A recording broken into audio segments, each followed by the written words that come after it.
sanando. El poder de Dios, hay milagros que comenzarán a salir. Veo dolores que salen de los cuerpos, enfermedades se están yendo. Voy a contar 3. Acá la bajaya.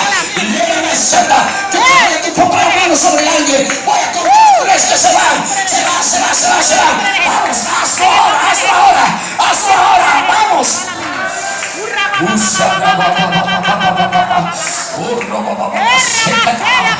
Dios está diciendo, hay sequedades.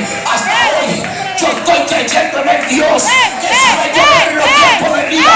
El Dios que abre los cielos para que caiga agua. Hay gente que se le están abriendo los cielos.